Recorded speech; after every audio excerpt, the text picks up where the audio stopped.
Hello नमस्ते प्रणाम दोस्तों, जय श्री कृष्णा, राधे राधे। आप सबके एक लाचारी गीत सुनाओ थे दोस्तों। जैसे लगे कमेंट में जरूर बताइए, लाइक और सब्सक्राइब करें मत भूलिए दोस्तों। जय माता दी। मान लेत हमरा कहनवा दहेज जिनी मांग सजनवा। मान लेत हमरा कहनवा दहेज जिनी मांग सजनवा। बिटिया के पापा कंगाल बनी घूमई। बिटिया के पापा कंगाल बनी घूमई।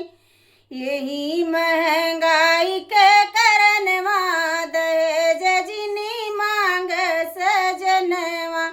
यही महंगाई के करनवा दहेज जिनी मांग सजनवा।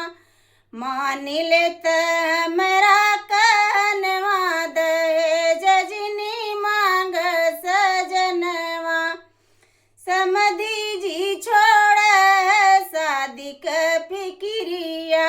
समधी जी छोड़ शादी के फिक्रिया। खूब के पढ़ावल ललनवा दहेज जिनी मांग सजनवा। खूब के पढ़ावल ललनवा दहेज जिनी मांग सजनवा। मान लेत हमरा कहनवा दहेज जिनी मांग सजनवा। अपनी खुशी से समधि जवन कुछ दई। अपने खुशी से समधि जवन कुछ दई। उही लाय अपने भवनवा दहेज जिनी मांग सजनवा। उही लावय अपने भवनवा दहेज जिनी मांग सजनवा। मान लेत हमरा कहनवा दहेज जिनी मांग सजनवा।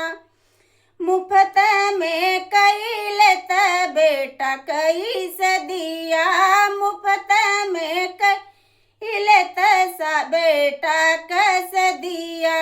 हंसी खुशी लावा गवनवा दहेज जिनी मांग सजनवा।